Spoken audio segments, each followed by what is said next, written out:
All right, everyone, welcome. And this is the Transformative Vertical Flight Working Group on Public Services. And of course, we invited all working group members. This is the meeting 103. Can't believe that we already have more than 100 meetings now.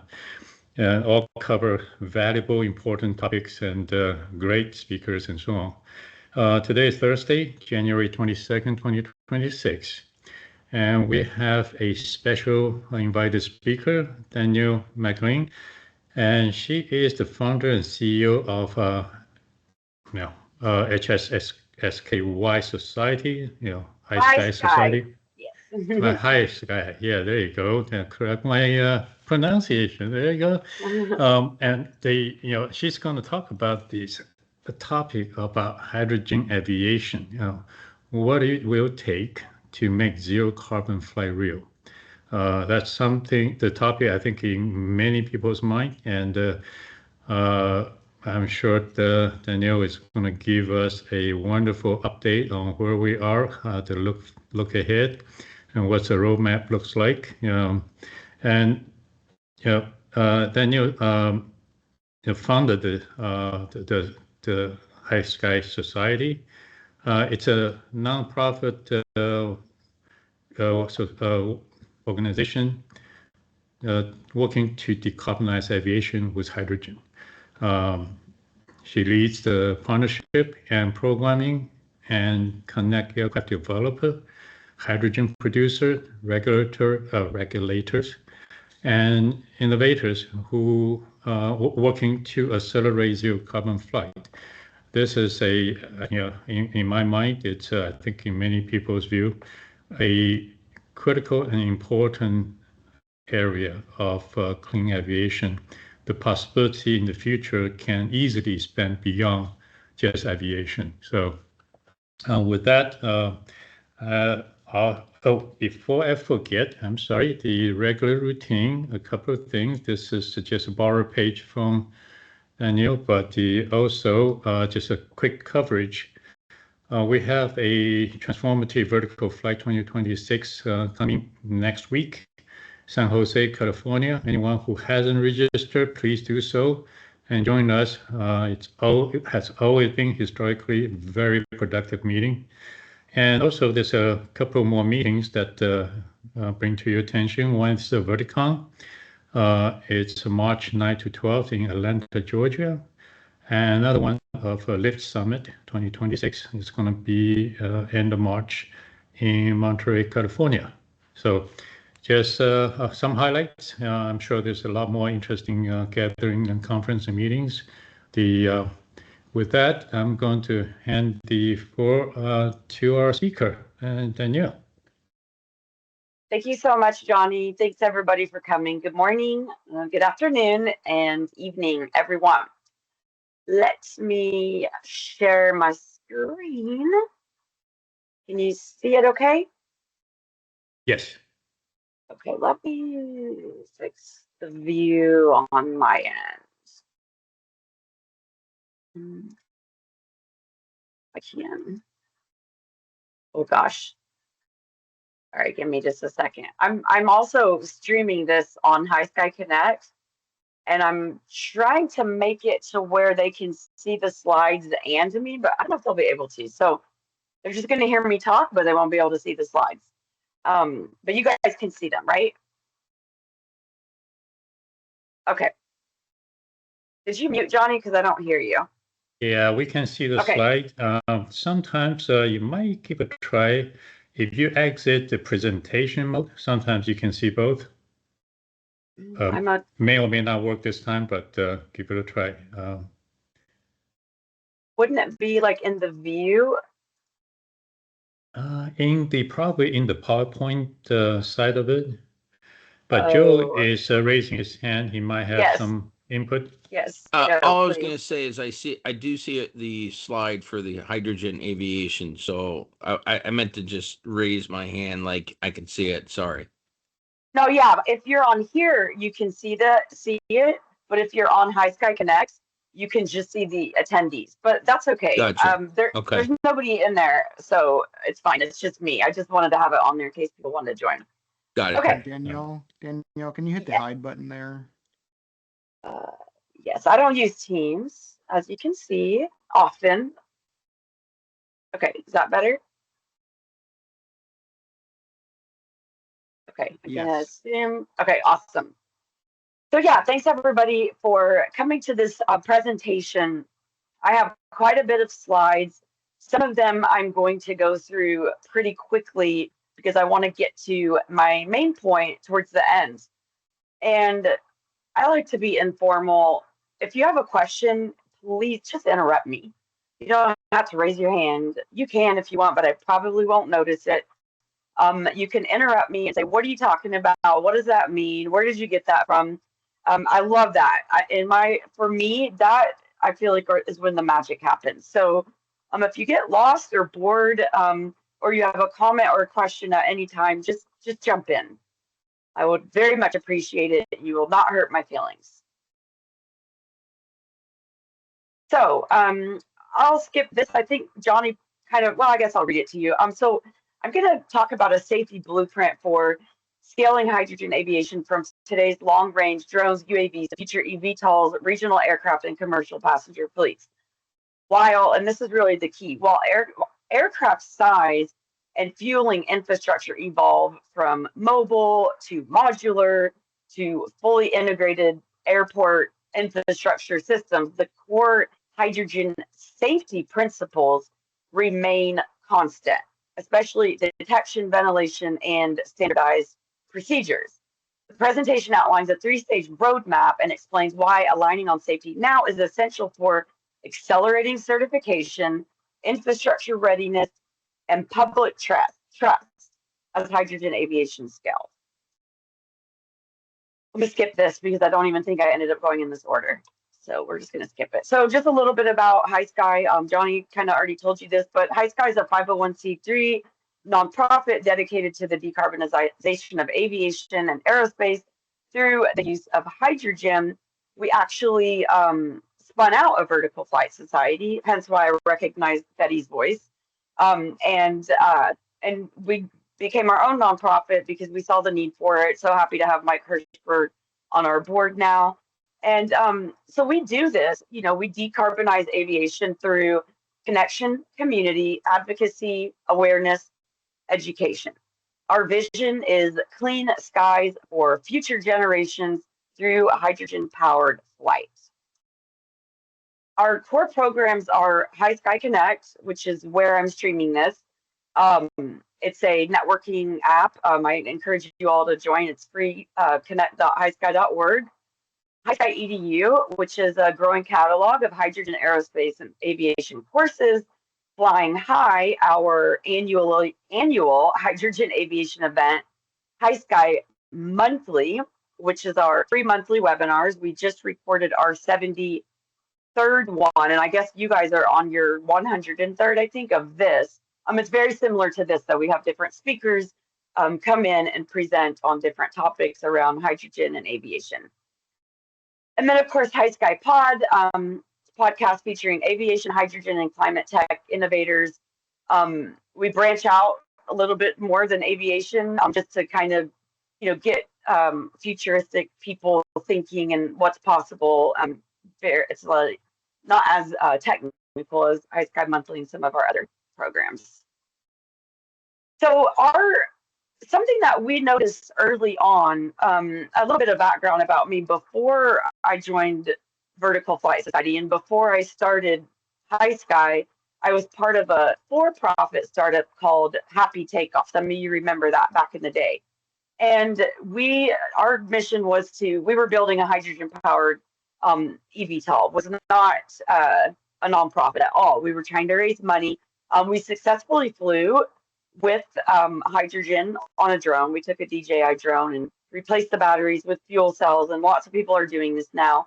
We 10x the flight, and when we went to investors, we just knew that the funding was going to come pouring down from the heavens because we proved that it worked, that it was safe, we could go further, all this good stuff. But there was one question that we couldn't answer, and that was, do you have a reliable source of hydrogen at a predictable price point?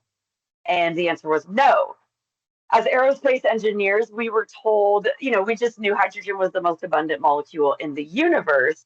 And we didn't really give much thought to where that hydrogen would come from. We figured when we needed it, it would be there. So we were just very naive on that part. And it really made our whole business model fall apart. So I had a bit of a mental breakdown, but then thought about, you know, instead of looking at this as a failure, you know, what did we learn from doing all of that? Well, what we learned were that there were people producing hydrogen. You could get it affordably. They're delivering it. There are refueling stations, and they're used, but these people are not talking to each other. So we put this infographic together. A lot of people in this group and in HYSKY's initial group, we love to focus on the aircraft, right? We like to think about how far it can go, the VTOL, altitude, the speed, the range. We give some thought to the power, and you know, that could be batteries or an engine or a hybrid of, you know, anything, and then storage tank. But we don't really think about these other pieces very often, which is if you're talking about battery, this would be your recharging station. And then in your recharging station or refueling, you really need to think about where that energy is coming from. And so you got to look at the logistics of your hydrogen and that hydrogen production. So all of these things really need to be working together around the aircraft, right? And so that's what we learned that we were not doing in our for-profit. We reached out to our competitors at the time, which it was Joby, HYSKY, Zero, and Universal, and H2 Fly. And we just asked them, and HYSKY as well. We asked them, and I might be forgetting a couple. If I am, Mike, please jump in. You know, are you guys having this problem? Do you know how you're going to get your fuel? And the answer was no. And so we saw the need to form HYSKY. And so the big goal, the big picture at HYSKY is we bring all of these people together. These industries are thriving, but they have no idea that aviation is interested in hydrogen and aviation is flying with hydrogen, but they don't know where to find those people. That's kind of why we exist. So I'll talk quickly about why hydrogen and aviation. I think most of you will know this stuff, so I won't spend a lot of time on it. Hydrogen can extend the range a lot. So it can extend, like I said, 10x compared to the batteries. This opens up city-to-city travel. So regional air mobility, you all know about that. Life-saving flights, which average around 300 miles. Emergency search and rescue, defense, ISR. And these are things that are very difficult to do with a battery-powered aircraft. You're just not going to see that kind of range. I know there are planes, but we haven't yet. Just an infographic to demonstrate what I just said. So if you're looking at a battery-powered eVTOL, if you wanted to go 300 miles, you would likely have to stop and recharge at least twice. That could take a while at each charge as well. If you think about from A to B, what if you're delivering an organ, or you're looking for somebody that, you know, got lost on a hike in the mountains? It's really not going to be a good idea to have to stop and recharge when somebody's life is on the line. So then you replace that same system with hydrogen fuel cells. And I should say add hydrogen fuel cells because batteries still have a need for the, you know, the takeoff portion. But if you add the fuel cells, then you can go from A to B in one refueling, one charge. So it decreases your time to get there tremendously and decreases the need for infrastructure because you don't need these additional ones in between. Current state of hydrogen. Yeah, current state of hydrogen in aviation. So I got this slide from Edge, Tactical Edge Systems. They did a presentation on Monday. I really liked this slide. And this is the hydrogen UAV markup. And I know this is an eVTOL group, but you'll see why I am talking about drones a lot in this presentation. As you can see, and all of these folks, I believe all of them, maybe except for one or two, have flown with hydrogen in either a new aircraft design or retrofitting what they're calling these conversion kits, which is what the one that we did, where we took the DJI drone and put hydrogen fuel cells. We actually used intelligent energy conversion kit. So these are available for off the shelf. These are off the shelf, and so are the drone. So if you wanted to do an experiment like that, it's a pretty affordable way to test it. But to be quite honest, you don't really need to because it's been tested out so much. So you see, this is these are going places. And on that, this is a slide from Heaven Aerotech, used to be Heaven Drones, from our Flying High event. And they talk about the need for hydrogen UAVs and geopolitics. And I cannot understate the battery challenge with China. And this headline down here, China has weaponized battery production against the United States. I don't know if I would put it in those words, but people in the drone industry know, and most of us in the eVTOL industry know, that finding components for these aircraft that are electric is difficult to find without using Chinese parts. It's very difficult. And then U.S. drone maker Skydio faces critical supply chain crisis after Chinese sanctions. And then this one in yellow, it's kind of hard to see the yellow and red. Silicon Valley's military drone companies have a serious made in China problem. But if you look at hydrogen fuel cells, we can build these components here or with our allies. And so they're independent of these monopolized supply chains.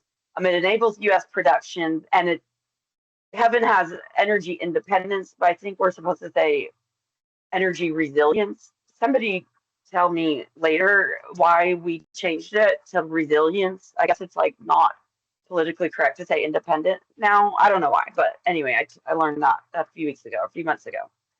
But these are things that aviation can really lead in the United States, and compared to like what happened with drones, UAVs. And so now this is the current state. So I showed you, this is the UAV markup. This is the there are a couple of UAVs in here, but this is the larger aircraft. You all probably heard of most of these. This is not all of them. I need to update this. I say that, I've been saying that for a year, but there are newcomers coming on the scene often. I know that this Robinson helicopter has been fitted with hydrogen fuel cells. It has flown. It's done a hover test. H2 Fly has flown. That's a fixed wing. Zero Avia has flown with hydrogen, and some of these others. So point is, larger aircraft are flying with hydrogen. And just some headlines, kind of back to my China point. This is a fantastic article that Mike wrote. Has that been, God, 2024 already? God, it seems like he just wrote that. Well, I love this article. Mike Hirschberg wrote this for Forbes. But then we see in 2025, China's first 10-level liquid hydrogen unmanned eVTOL aircraft completes test flight. So China is not naive to the advantages of using hydrogen fuel cells, and best believe they will be competing. But right now, it's pretty fair game. You all know Joby flew with hydrogen. I just told you about Robinson, so I'm going quick. So let's talk about how do we get there. There, I mean, how do we get to, zero emission flight? All right, when most people think about hydrogen aviation, their mind goes to commercial aircraft, a massive airport. I used AI to make this, and you can't really see it, but there was another view where, anyway, the stairs were going into the hydrogen tank, which I thought was great, but you get the idea. I said minimal AI, I didn't say no AI. But, we think of a 737 or an A320, or Zero Obvious, which I love this, but this is where we sort of go to, like hydrogen aviation. Oh, okay, hydrogen at the airports, all the aircraft are powered by hydrogen. And I'm not saying we're not going to do that, but it's just a very lofty goal. And this type of thinking, I'm not saying it's a bad goal, but it's the end goal. And so this type of thinking led to massive controversial government funding, about $9 billion during the previous administration. And my note at the bottom is this is not just for aviation. This is for the entire hydrogen sector. But about 70 something teams competed for these DOE funded hubs. The funding was provided by yeah, jump in. Or sounded like somebody was going to say something. Okay, I guess it was just a hot mic. So so about 70 teams competed in the U.S. $9 billion was allocated through the Build Back Better in the Infrastructure and Jobs Act. You remember all the buzz and everything was just all good for hydrogen, and everybody was excited. And so they narrowed it down to 7 winners, and the winners were these 7 hubs that, you know, ideally would cover the entire United States. So this would be like, you know, these are where the hydrogen production hubs would be, and they would be able to fuel the trucking industry, aviation, oil and gas, you name it, right? And each of these was set to receive around $1 billion each. And I think most of them received, I think, like their first $1 million. Don't quote me on that, but they received at least some of that funding. And then we switched administration, which led to massive cuts. And also, I just want to clarify why I say controversial government funding. I don't think this was really controversial, but there's the climate hoax and why you may or may not think we need these hydrogen hubs. There wasn't really, even though this was bipartisan, it was still controversial. So here we are. This led to massive cuts and uncertainty, and a lot of the projects, I mean these 7 hubs, are in limbo now. So we went from, yay, we basically have unlimited funding for hydrogen, to nope. The administration already slashed funding for 2 of the 7 hubs and appear poised to target others. A move experts will say will hurt U.S. competitiveness. And then U.S. hydrogen 1 year into Trump 2.0 progress, but on tighter terms. And long story short, the money is kind of frozen, and some of it's been slashed. And if you talk to these hubs, they're being pretty quiet.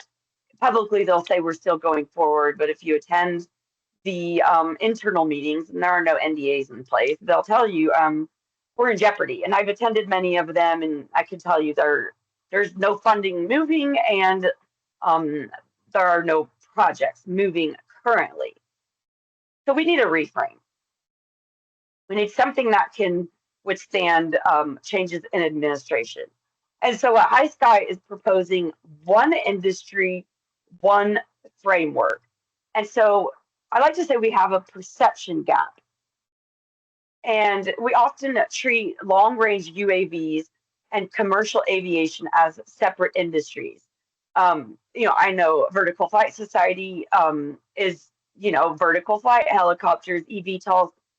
We don't really get into drones that much. I am starting to see more overlap, and I think that's going to be really good, especially if we want to avoid the battery problem with hydrogen fuel cells. So let's try to look at them as one industry, not from a business model perspective, but from a regulatory and technical and safety standpoint. Because the reality is there's single continuous evolution of physics, regulation, and safety. I know there are different parts, 107 and 23 and that sort of thing. I'm not talking about with that. I'm just talking about the general message. And the constant, while the aircraft size and infrastructure scale, like I showed you, you know, in these slides, you know, we have, well, I'll have a better slide in a minute. I just made this morning, so I'm still learning my way around this deck. But the aircraft size and the infrastructure will scale. The fundamental safety principles will remain the same. So let's talk about stage 1. Long-range UAVs and mobile infrastructure. These aircraft, long-range UAVs, and again, this is an AI with a system that does exist. This is happening now. Many people in defense, many organizations are using systems similar to this that can produce hydrogen. You provide it water and electricity, which could be from solar. You can plug it up to something, and you have an electrolyzer, and it fuels drones. We're already doing this. This is deployed. There's a group called HYTEC and some others. Many countries are working on this. This exists now. This technology is ready. It's flying. The infrastructure is there. You can ship it off to war fighters, and they can use this. So the technology is currently operating and providing the business case. The infrastructure is mobile. It's on-site hydrogen production. There are low fuel requirements per unit. It's contained, highly controlled environments, and it's a smart scale approach. So think Heaven Drones, Nova Spark. I say Nova Spark because they have this trailer unit, right? And then Heaven, this isn't one of Heaven's drones. It's an AI drone, but you get the idea. And the focus is on safety. So early stage leak detection and strict fueling protocols. Stage 2, the near future. So we're seeing the testing of these aircraft, and we're looking into the infrastructure for these. So we're moving from the mobile unit to a modular infrastructure, which is basically the same technology that was on the trailer, but now we're putting it into something because maybe we don't need to move it around. Maybe we want it to sit in a certain spot, but we want to add some more to it so we can make more hydrogen for larger aircraft. So I'm calling this the stacking method, and it's just scaling capacity by adding modular units. This technology exists today. I've seen it. It exists. We're working on getting these connected. And this system can be used for Millennium Rain Energy is the company making this technology. And this is a great solution for like the Unither Robinson helicopter, Zero Avia's project, and Joby's project. It does introduce new complexities if they want to fly with liquid hydrogen. There's public interaction, so moving operations to regional hubs and public-facing environments. Obviously, there are different things to consider when we're putting people or organs on aircraft. But then standardization and moving away from bespoke one-off safety setups. But finally, there's the grand vision, and that's commercial aviation and integrated hubs. So this is where we're going, high volume hydrogen hubs for commercial airliners. So I basically took that thing that I said at the beginning is, people often think of this big airport that's fully operating on hydrogen. And I'm saying that's the end goal, but these are the things we need to do before that. And then maybe that looks like permanent pipelines, massive storage tanks, high-speed fueling, etc. The safety DNA. The large-scale systems still rely on the same detection and ventilation principles that were established in the UAV phase. So the learnings that we have from the UAV market right now are going to be the same, just bigger. And so the goal is fully integrated airport ecosystems for passenger flights. So all in one slide, and this was the kind of the cover of my presentation, is one hydrogen safety framework from UAVs to commercial flight. Learn the hydrogen safety principles that scale with aviation. So this is where we're at, and notice we're moving into this phase, right? But we've been doing this, and we're going into modular on-site. This could still be mobile, but my point is you can add to this to have it make more hydrogen. And then where we're going, scaled up H2 infrastructure. There's just, how much time do I have? There's one slide. Okay, I'll get to it if I have time. How do we get there? So the hydrogen safety framework. These are non-negotiable fundamentals. Regardless of scale, every hydrogen operation must master detection, which is specialized sensors for various environments, open air versus hangar, ventilation, ensuring zero accumulation of explosive gas, pressure, thermal management, handling high pressure gas and cryogenic fluids safely, standardized procedures, unified protocols to satisfy FAA and EASA regulators. And they may not, they don't necessarily have those developed yet, but we're developing them per existing hydrogen standards that are already being used and applied to the UAV market. So why alignment cannot wait? Okay, so we've been really discussing, Mike and I and our strategy team have really been discussing the need to advocate to Congress about the importance of hydrogen aviation from not just a, U.S. Resiliency defense, national security, but from a decarbonization. And, if they don't want to think about the climate aspect of it, then look at defense, look at drones, look at batteries. And this is the way that we can get ahead of this and really stay competitive in the future. So there needs to be advocacy for hydrogen aviation. And so we've been talking about, what that looks like.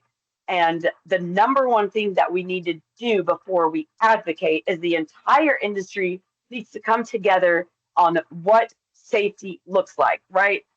We can debunk the Hindenburg thing in one line, but then what next? And so we want the hydrogen UAV people saying we need to have it we need to do XYZ for safety, and the eVTOL people say XYZ for safety. They're at the same message across. And then your fixed wing folks like Zero Avia are saying we need to do XYZ. So that standard and that baseline is there. Think the Uber Elevate white paper. We need something like that for hydrogen aviation that starts with the UAV sector and scales, right? A unified front. And then we can go to Congress and say, we've all agreed on these things. Here's what we need you to do. And this will help build public trust. And safety alignment is, like I said, is the prerequisite for public acceptance of hydrogen flight. Now, did I teach you all the things about safety today? No, I did not, because I am not the expert on that. That's why we're offering the Hydrogen Safety for Aviation online short course that starts February 3rd. And okay, we do have a little bit of time. I have a slide that I want to show you from another presentation, because the developer, the CEO of this company that I'm going to show you is just an expert. He's self-taught. Okay, sorry, my login kicked me out and it wants me to log back in. But he's just, he'll be one of the teachers in this course. I get so tired of the all the two-factor things. I literally was just logged in to Google and it logged me out, and it says open the YouTube app on your phone. Well, I did.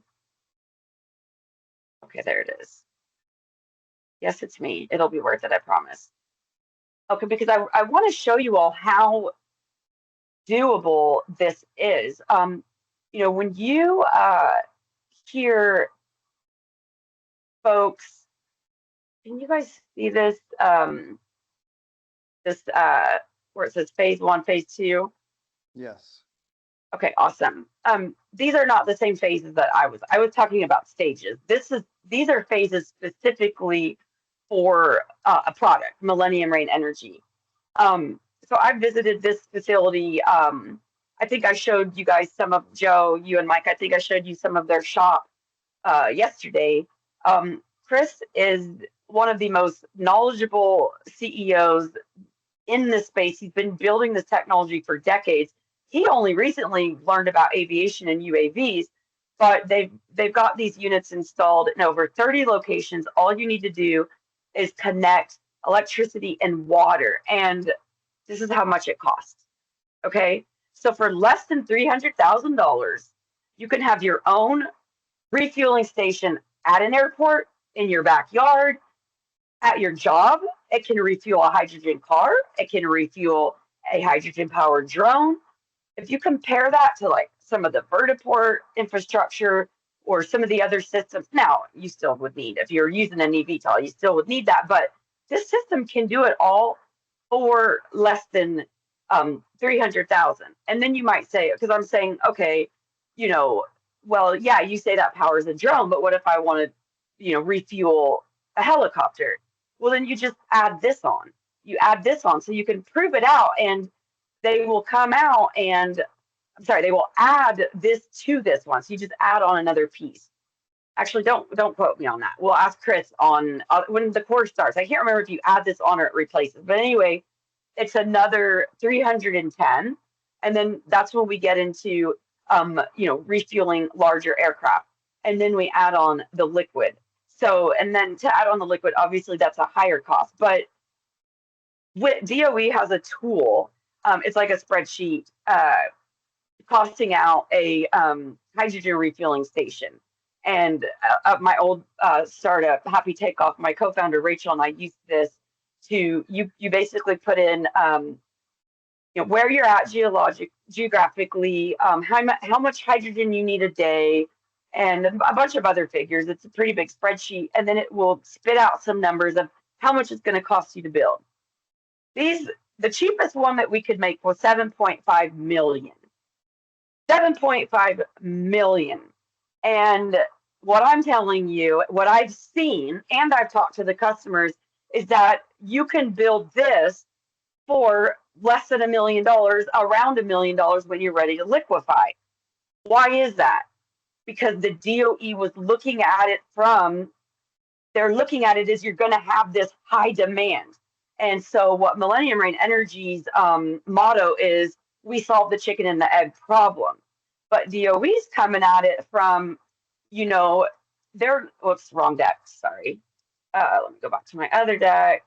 DOE's looking at it from, this perspective. And if you look at California, they're assuming widespread adoption. And so they're developing the infrastructure and the production sites for that. And that's great if your timeline is, go to market 2040.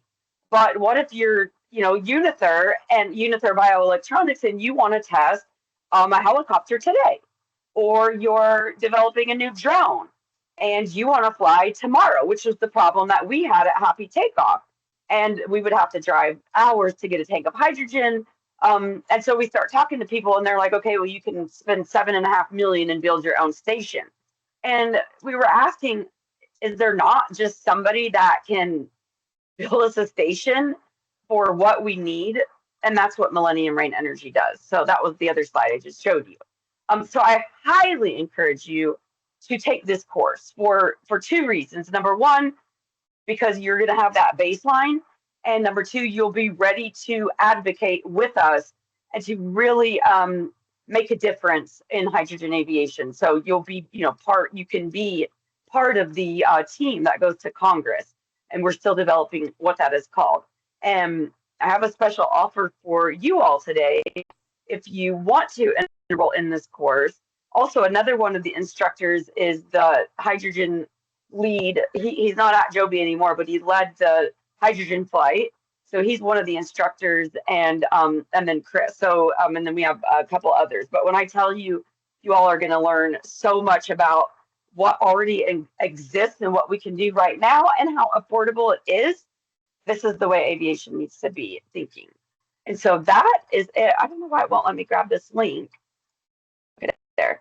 So that's it on my presentation. And come on, I'm happy to take any questions now. But I'm going to give you guys a code where you can get a discount on the course using the government code. I know you're not all government, but that's okay. If you put in the code what is the acronym for government? GVNT 320, I believe. Don't quote me on that. I'll give you the code, but there's the link. Okay, so I'm ready for questions. Surely somebody has questions, and let me find you that code.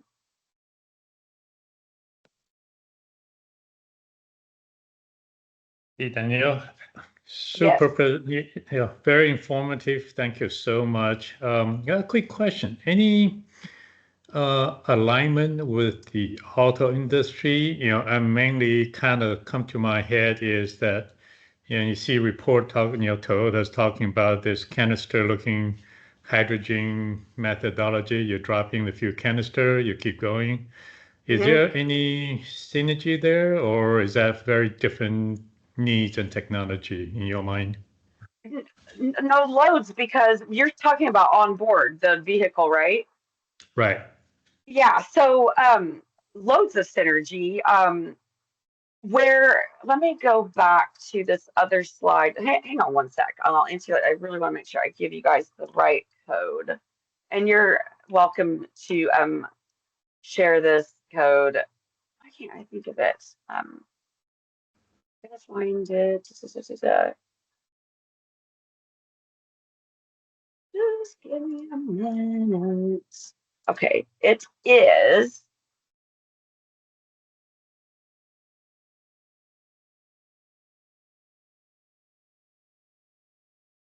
Why is it so hard for me? Okay, I found it. GOVT 325. And then you can get the course for 325. So, and you're welcome to share that. That's fine. Okay, so to answer your question, Johnny, I think that was you. Sounded like your voice. I want to go back to a slide. I'll share my screen again. And yeah, one relate to that question. I was just thinking, if Toyota managed to get that distributed around the world, based on their car systems, can we just land in one of their gas stations and take off again? Well, yeah. So, I mean, it's a great question. So, kind of what I wanted to say, like sort of at the beginning, I don't know if I could whiteboard on here, but if I could whiteboard and draw, I would circle this, and I would say, we love to think about this as engineers. Aviation and automotive, just replace the aircraft for a car, right? We love to think about this, but this is not the bottleneck. So yes, we can use those canisters. Yes, there's synergy. The bottleneck is really these, right? And so I'm just going to go to Millennium Reign Energy's website, and I'll show you. They're actually building refueling stations for Toyota Mirai, and also so they have partnerships with Toyota. They have partnerships with Hyundai and Honda, and I don't know where the other pictures are, but there's loads of synergy. So they can white label. You'll have to come to the course because Chris is going to go over that. But to answer your questions, yes, there is synergy. Millennium Reign Energy builds sort of the guts of the refueling station that produces the hydrogen and dispenses the hydrogen. What you do with it after you dispense it is up to you, right? But the bottleneck is the cost of hydrogen and the cost of the infrastructure. And Millennium Reign Energy has found a way to do that very affordably. So loads of synergy. I can pretty much guarantee you that every hydrogen project that is active in the world, Millennium Reign Energy is likely a part of it. And I don't know if they have that all on their website, but you'll find it. So yeah, I hope that answered your question. Yep, thank you. Well, other questions? I'm sure you guys have a lot of questions. I know, Joe, I know we all can talk for days, even if you have a question not related. Say something, share something. What did you learn? What was confusing? I'll just make a comment. So, I mean, always thanks so much for presenting, Danielle. Just, really great progress and everything. And I just want to, kind of emphasize to people who aren't familiar with hydrogen, but like this is really here. This is, in 2014 when we had when VFS had the world's first eVTOL workshop, Bud Scriba was there screaming about hydrogen. I'm like, it's 10 years away. Well, now 13 years away, 13 years later, it's here. There is so much hydrogen, so many hydrogen vehicles and hydrogen generator types of applications. And I don't know if Danielle could help me better, but like, Plug Power has, I don't know, 30,000 hydrogen fuel cell forklifts. Yeah. And across America, across the world, where, in Walmart, Home Depot, these different stores where they have, they don't want to be producing, carbon, putting carbon into the air. So they've got, I mean, there's a lot of vehicles there. It's been proven safe, it's usable, there's all these things. In some ways it's safer than gasoline, safer than jet fuel. Other ways it's more dangerous. So, it's like with anything else, like the change from change from gasoline and diesel engines in cars to electric, right? It's different. You have to be aware of the different hazards, but treated properly, it can be safer than current fuels are. So just it maybe doesn't get as much visibility with everything else going on, but it's really got the capability, and the key is to make it aviation grade, having the safety required, the cost, the volume, the other effects, the other things that make it to make it from being technically feasible to financially viable and even compelling. Yeah, good point, Mike. I had to trim my slides a little bit, but hydrogen has been used for decades, nearly a century, in different technologies. Forklifts, people forget that forklifts a lot of them use hydrogen.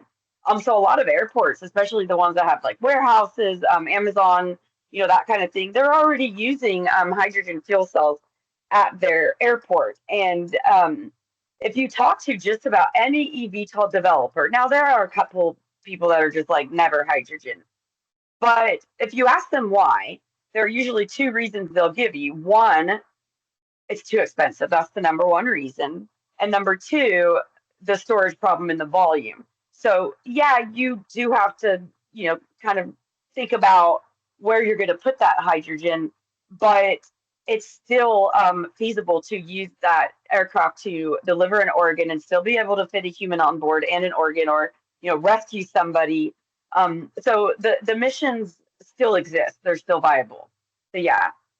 Oh, hi, David. The biggest thing is the advocacy to show the people and government that it is a solution. I agree. We've been talking, I don't know, almost probably the better part of 2025. Mike, I certainly know it'll be the better part of 2026. And David, you're welcome to join these. I keep telling you guys to join the Wednesday networking sessions, because we have some very interesting conversations. But that's what we've been talking about, is advocating. And so first things first, we need to align. And I'm not saying you have to do hydrogen. And if you're not a believer in hydrogen, that's perfectly fine. All we're saying is it is coming. And if you don't want to see the same thing happen with hydrogen fuel cells in aviation that happened with batteries and drones in China, then there needs to be a lot of advocacy.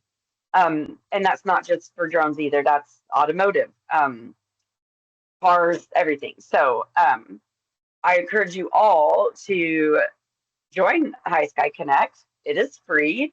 There's tons of resources in there. We meet Wednesday we call it speed networking, but it's a very candid, unprofessional, just talk about anything group, which tends to be some of our most productive conversations, which is where kind of the advocacy piece was born from. So to the point, David, I keep telling you to come. I think you'll really like it. Let's see, I'm looking, is there any other comments? Take the course. I'm telling you, take the course. The course, by the way, the course is recorded. It's let me just pull up the page of the course. So it is, okay, because I'm live. Okay, so the course, this is HYSKY Connect. Let me just end this live thing. Sorry, I'm like about to go into I need to end this live stream, whatever. Okay, so the course this is on HYSKY Connect.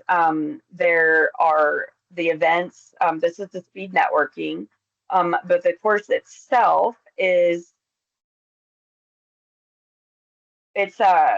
1, 2, 3, 4, 5, 6 lectures, 12 hours. Share your screen, Danielle.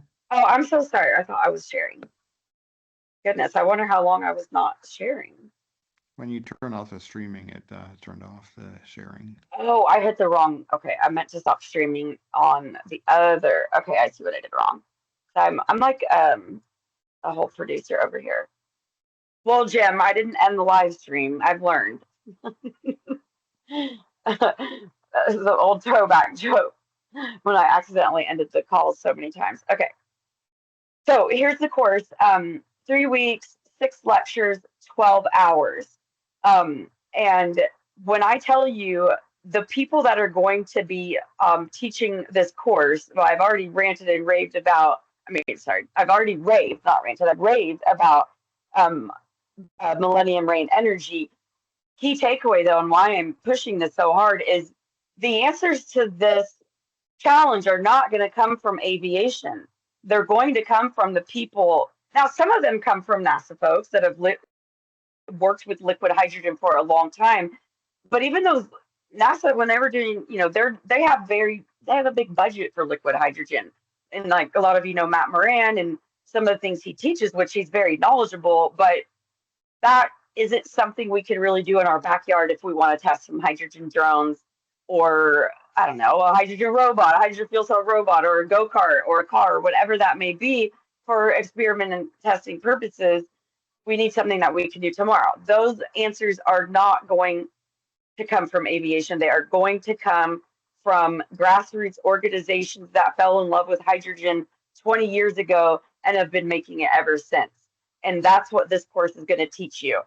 You're going to learn that these refueling stations are an appliance, and you can get a lot of permitting very easily. That's another thing that helps with the cost. You're going to learn some things that are really going to have you to think out of the box. So I just really encourage you to sign up for this course. I've given you the code to join for $325. They're recorded if you can't attend live, and you're not going to get this information anywhere else. And I can't do it justice in this presentation. I'm 1 minute over, so I'm shutting up. I hope to see you all there. All right, thank you so much. I mean, this is just great wealth of information and really, impressive set of courses. Definitely seems like way worth more than the fee. It's encouraging, and thank you so much for putting all that together. I think this is just critically important to get the whole ecosystem moving in the same direction. And we've got him. So that's what I said. Get in here. These are all hydrogen people. Hey, Thank you, Johnny. I have a side note for you. If we can just convince all the golf course in the world with their golf cart, everyone converted to hydrogen, I think we'll make a very sizable movement on that front. Yeah, for sure. I think that already exists. We have to look at the company that's doing that. But yeah, I mean, it's projects like these where we can really advance this technology. So thank you all so much for having me. It is always a pleasure. My second family from HYSKY. So thanks again for the invite and for the presentation. And thank you again. And thank you everyone for joining us. We'll see you next time. All right. Thanks, everyone. Okay. Thank you. Okay, bye-bye. Thank you.